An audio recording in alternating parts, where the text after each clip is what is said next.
За өнөөдөр та нарт үнэн солиотик кино ярьж өгье. Бүр мэдрэл муутай муу хайш ингээ хэлчмээр кино байна заяа. За ёо бас л ойр дим игдэхтэй үзэж байгаа би өөрөө сайко юм шиг ийм мэдрэмж төрүүлэхээр кино үзээгүй маш утсан байна. За энэ кино маань болохоор саяхан 3 сар нээлттэйсэн Sniper Knife буюу одоо хурц мис гэхүү эсвэл хурц утга гэхүү галзуу мис гэхүү за мэдгүй ямар ч байсан хачилж харчуулж мэдгүй байна. Гэтэ бол амар үнэн сайко зөвүүн гоё кино гэж бодоод би үзсэн чинь надад бүр амар таалагдсан. Тийм болохоор та бүхэнд ярьж өгч чинь. За ингээд олон юм ярихгүйгээр кинонд орцгоё. За кино маань 2 эмч 2 өөр газар хамгийн хүнд 2 мис засалд орохоор хилдэгэ. Тэдний нэг нь хуучны сүмд нуугдсан хагалгааны өрөөнд тархины мисэл хийдэг.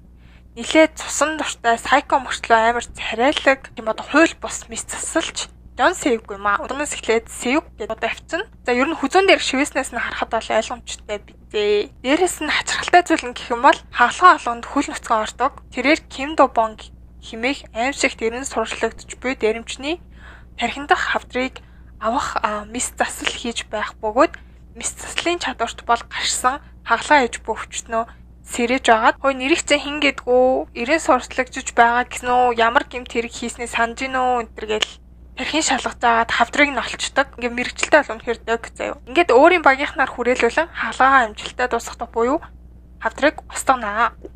Нөгөө юм чинь Чой Докхи химэх ахмаг насны ир бөгөөд одооноос Докхи гэдэг дуудаа авчи. Уг эмч маань бол албан ёсны эмнэлгийн өрөөнд хаалгаа хийж гин. Түүний хаалгааг олон мэрэгчлэтнүүд харах бөгөөд Солонгос улсдаа тархины хавдрын мис заслаар номер 1 гэж байгаа. Докхи хаалгаа дуусгаад хар захын хаалгаа буюу хууль бус хаалгааны хэргийг шалгаж буй цагдаагийн мөрдөгчтэй уулзав. Мөрдөгч эмч нарт тархины хаалгааны бичлэг үзүүлж энэ нь эмнэлгийн гадаа хийх бараг боломжгүй бөгөөд тархины мисцэл нь хамгийн хүнд тэр дундаа тархины гүнд хийгдэж буй бүр хүнд хаалгаа гэдгийг мэднэ. Мөрдөгчөөр гарсны дараа бага эмч Докхигээс тэр бичлэг дээр гарсан хүний гар нь Сэвгийн байж болох хэсгийг асууна. Докхи хин нэгэн эмэгтэй рүү залхаж минь нэртэй хууль бус мисцлийн зуучлагчийг олохыг түүнээс хүснэ. Сэвгийн нууц хаалгаанд буцаж ирэхэд тэр өглөөс сэрээд өвчтний биеийн байдал сайн байгаа эсэхийг шалгана. Мис засалд оролцсон совилогч Сэвг рүү ордож түүнийг Ёншиг сургуулийн эмнэлэгт ажилласан өдрүүдээс нь таньдаг гэдгийг хэлв. Манай Сэвгийн бага эмч Ёнжу түнд совилогчийг дээрэмчэд хөсөлсөн бөгөөд эмнэлэгт өндөр настай өвчтнүүдийг хүчрхийлж янз бүрийн тариа хийдэг байсан бас л буруу гараа нөхөр гэдгийг хэлнэ. Дараа нь бид совилогч өвчтний тусалд үл мэдэх шингэн хийж байгааг харж байна. Сэвг хувцас салахаар явахдаа түүнийг ухаангүй байхыг харжээ. Совилогч энэ завшааныг ашиглан Сэвгийг шантаажилж "Ингэхдээ чамд хэдий өгсөн би надад 5 саяг өгсөн. Би чамтай адил аммаар байна" гэснээ бүр илүү мөнгө нэхэд явчихдаг. Ингээд түүнийг хууль бус мис засал хийснийг нь хэлэхгүй байсны хариуд сар бүр 2 сая вон авахар болно. Сэвгч нүүрэндээ маш залтай нэмсгэл тодруулсан ч зөвшөөрч байгаагаа хэлнэ. За оролт хүнээрээ л оролцож ах шиг байна да мануу. Докхи хатагтаараа буюу нөгөө түрүүний уцаар ирсэн эмэгтэйг хэлж байгаа. Хууль бус мис заслын зуучлагчтай уулзна. Түүний хэлснээр хятадууд түүнд мис заслын эмчийн бичлэгийг илгээсэн байдаг.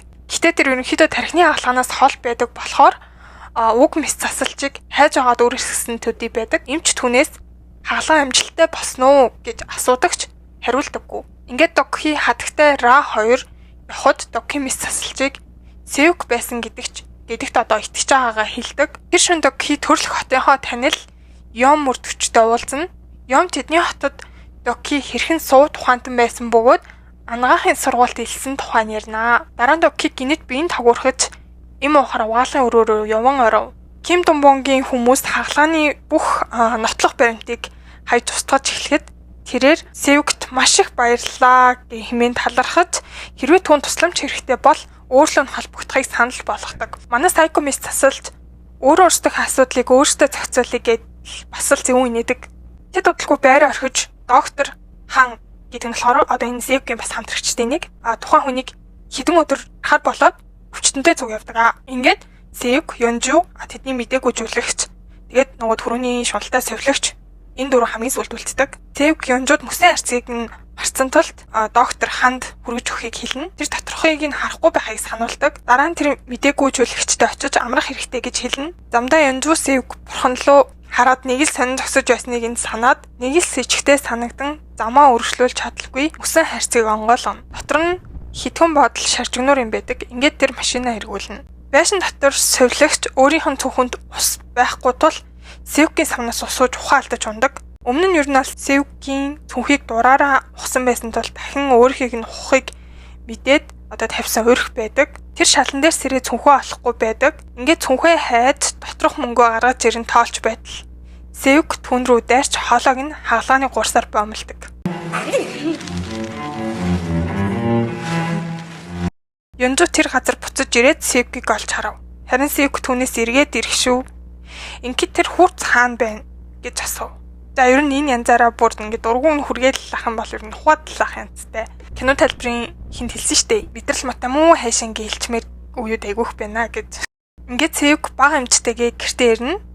Багаазнаас эмч хэцэлж байгаад хүрзээ гаргаж ирж үзнэ. Эмэгтэй хүний урт гимээр өснүүд үзүүрт шороотой наалцсан байхыг харахад бүх зүйл ойлгомжтой бизээ. Энэ үед хатагтаараа Докигийн Ротвейлерүүдтэйгээ тоглож буй Сэвкийн зургуудыг авчирна. Ротвейлерүүд нь тохоо дундаа хамгийн зэрлэг тогшоо гарын шинтайд ордог гэдгийг хэлэх зур эмч өөртөө адилхан юм гэж хэлдгээс харахад манай эмчил сайко гэдгийг л мэдээд байгаа юм шиг байна. Ингээд зургуудыг нь үзэж байхдаа Доки инээмсэглэж Ра Сэвк хоёрыг хэрхэн адилхан болохыг тайлбарлана. Яагаад энэ хоёрыг адилхан гэдэг вэ гэхээр хоёулаа мэслийн өрөөнд эцсийн амьсгалаа хураана гэж ярьдаг байсан юм билэ. Ингээд манай Доки Сэвктэй уулзахаар төлөвлөж байдаг. Сэвк одоо Пажо хэмээх жижиг хотод байдаг. Эмийн самдаа буцаж ирнэ. Түүнийг ажлын байрнаасаа гарахдаа замын эсрэг талд шагаанда цаг зүүсэн хүн өөрийг нь ширтэж ахыг харна. Гэртээ ирээд тэр энэ тухайгаа Ёнжод хэлдэг. Тэгтэл гинэт Доки устдаж түүнтэй уулзахаар ирнэ гэж хэлв. За энэ дуудлаганд бол манай Сэвкийг нийлээд стresстүүлнэ. Өнгөрсөн үед Доки Сэвкийг мэс заслаас хөөж байгаа бөгөөд уурандаа түүнийг боомлохыг оролцсон ч бусад эмчнэр түүнийг салгадаг. Доки түүнийг алгадаад дахиж хизээч хаанч мэс заслчаар ажиллахгүй гэж хэлдэг. Тэрээр бороонд сөөгтөн өршөөлгүйсэн ч тэр уучлалтгүй. Яг одоо Доки Сэвкийн гэрт ирж байна. Хэсэг хугацааны дараа тэрээр тархины хаалганы бичлэгийг үзүүлээд өөрийнх нь биеийн байдлаа сайжирсан. Тэрээр өвчтөй гэдгээр нь бол өөрөө хүлээн зөвшөөрдөг. Би ингээд тархины климатай. Тийм болохоор өөрт нь мэс засал хийхийг хүсдэг. Хариуд нь манай сайко эмч болохоор яагаад би чиний төлөө ийм зүйл хийх ёстой гэдгээд уурладаг. Ингээд уурлж асуухад нь тэр цагдаа чамайг ингээд хайж байгаа. Чамд бол өөр гарц байхгүй. Хагалгаа болох өдөр би чам руу уцаар яриад дууднаа гэд амар дураараа хариулаад гар авчдаг. Түүний гэрээс гарахад дахин тархиных нь өвчин өвдөж эхэлдэг. Тэр нэг шил юм гаргаж ирэхийг оролцсон боловч Сэвк түн дээр нь гიშгэж эвдэж хахлаад яжлалтайгоор бүр инээд алдаж байгаагаар төгсдгөө. За эндээс баг зэргийн дүгнэлт хийхэд яг цурал эхлэхэд хэдхэн секундын дотор уур амьсгал хурцдмал ер нь бол амар эрсдэлтэй юу амар ихтэй болоо явчихж байгаа. Ингээд сувилагчтай тохиолдсон явдал нь биднийг Сэвкийг ямар хүн болохыг олж мэдээ зогсохгүй. Киноны бүхэлдээ хар бараан өнгө аясыг бол энд шууд илтгэхэд гаргаад ирж байгаа. Ингээд Сэвк Доки хоёр дөрүүд бол хоёулаа ерөнхийдөө ижил бөгөөд тэд хоёулаа ижил одоо галзуу солиотой ийм сууд ухаантнууд гэдгийг мэднэ. Их талаараа штэ.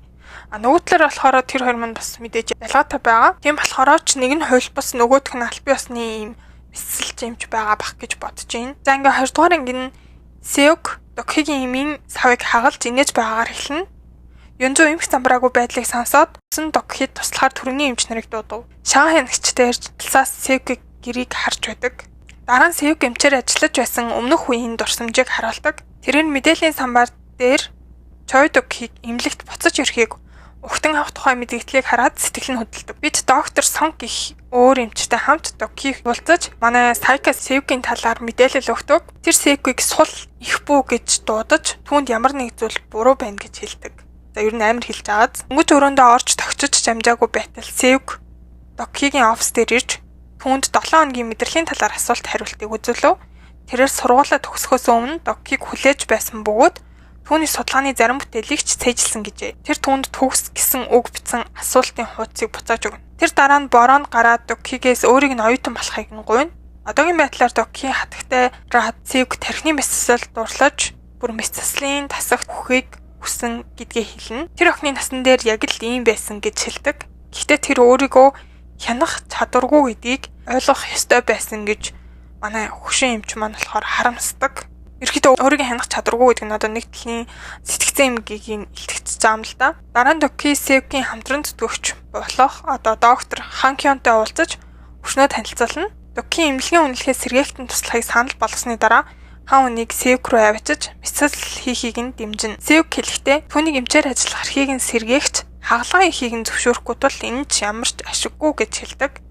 Тэгсний оронд энэ нөхцөл байдал надад одоо дээр байна. Одоо би жаргалтай ингэж хэлдэг. Тэр шөнө тэрээр эмчээр ажиллаж байсан өдрүүдийнхээ бүх одоо цаас баримт хадгалж исэн зүйлүүдэд шатаагаад ихэн цаасан дээр Докигийн төгс гэсэн үнэлгээтэй юм бичгтэй цааснууд байдаг. Маргааш шагаан хянагчдаар Сеюкийн эмийн санд ирдэг. Тэрээр өмнөх шөнө түүнийг харж байснаа хэлээд дараа нь түүнтэй хамт уухыг хүсв. Түүнийг авсны дараа Сеюк болон түүний эмийн санд ажилладаг хүн тэр нутгийн хоолны газрын эзэн хичээгээд зодож байхыг харжээ. Тэд хоёулаа түүнийг зогсоохын тулд хоолны газрын үйлчлүүлэгчийн хувьар очдог.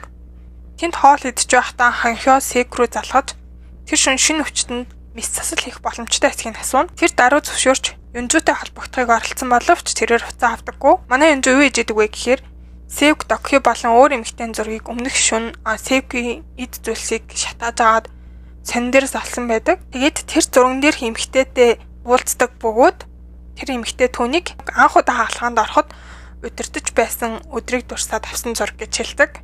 Тэрээр Сеюкийг сууд ухаантан ч гэсэн бас тэнэг гэж хэлдэг. Сеюк Доки түүнийг Бостон дахь судалгааны хөтөлбөр сонгоогүйг мэдээд ихэд уурлаж байгааг харуулна. Оронд нь Хао Ён гэх өөр ажилтаа явж идэг. Тэр Докигийн офис руу дайран орж ирээд Уу Ёнгийн ээж Докитэй сууж байгааг үл харгалзан нэлээд шууган өмнө тарьдаг. Доки Сеюкигийн үйлдэлд уурлан түүнийг алгаддаг. Дараа нь тэр түүнийг бүх мис засал хийхийг нь хориулдаг. Жилийн дараа тасгийн дараа Доки хотоос гадуур байх хооронд Сеюкийг мис засал хийлгэснийг мэддэг. Доки буцаж ирээд Сеюкийг мис заслын тасгаас хүчээр хөөдөг. Одоогийн нөхцөл байдал Сеюкийн шинэ өвчтөн ирэхгүй байдаг. Тэр Хонхиотой хамт явахдаа ойролцоох машинд сууж буй Докиг олж хараад түнд ямар нэгэн зүйл байгаа гэдгийг ойлгоно. Тэрээр түүнд Бостон их сургууль хүссэн бүх хаалгааг нь хийх хэрэгтэй болсон гэж хэлдэг. Үүний хариунд түүнд мисал хийх шаардлагатай. Сеюк дахин татгалзсан ч Доки үүнийг хийн гэдэгт нь итгэлтэй байдаг. Докиг жолоодож яваа хатагтаараа түүнд боломжтой байхыг сануулдаг. Дараа нь Юнжу Сеюк хоёр хоолны газар руу очиж шааны хяналттай ир түүн рүү ширтэж авахыг харна. Өөр нэг газар Доки Америк нэгдсэн улсад амьдардаг Аалан гэх хэмээх эрт уцаар ярьж идэг. Тэр Ааланд сүүлийн эмээ ууж дууслаа гэж хэлэхэд Аалан боломжтой үедээ би очно гэж хэлдэг. Тэр шөнө Сеюк шааны хянагчтай залууг түүний гэрийг харж байгааг олж харна. Тэр гарч ирээд түүнийг хэсэг хугацаанд юу хийж ирснийг ойлгодог. Нутгийн хоёр ир хажуугаар өнгөрч байхдаа таарна. Тэднэртэй яриа өрнүүлдэг. Хянагчтай залуу хичээсэн мөнгө хийсний улмаас манай Сеюкийн өдөр болгон үйлчлүүлдэг эмийн сангийнх нь эсрэг талын хоолны газар дарагдж байгааг мэддэг. Сеюк өдөр бүр иддэг хоолоо алдсандаа уурлаж миний хоолны газрыг хаана гинэ гэж зөрүүдлэн тэр хүнийг алхахаар төлөвлөж байгаа ч Юнжу түүнийг болиулж чаддаг. Хоолноос олж хүн алах гээд угаасаа сайколтой ялцчихгүй. Дараа нь би Сеюкийг хоолны газар хооллохоор авахыг харна. Тэр эрэхтэй шааны хянагч зүүхэй болсныг анзаардаг. Тэр түүнтэй ярилцаж эхлэхэд тэр маргааш нь түүнтэй хамт уухыг зөвшөөрнө. Маргааш өглөө Сеюк хідэн эмээ бутлаад ундаанд хийдэг. Дараа нь тэр дугуйгаараа явж буй эрийг урагтаж түүнийг суухыг санал болгодог. Түүний санал болгоч буй ундааг ууж тэд түүний байранд буцаж очив. Тэрээр удалгүй ухаан алдна. Сэрэгтэй Сеюкийн хувцар бүрээстэй зочны өрөөний голд хүлэгдсэн байхыг харна. Манай Сайко эмч түүн рүү нэмсэглээд зүгээрээ гэж хэлээд хоолойг нь хутгаар тавьчихдаг. За яалтчгүй л Сайко кино юм байна.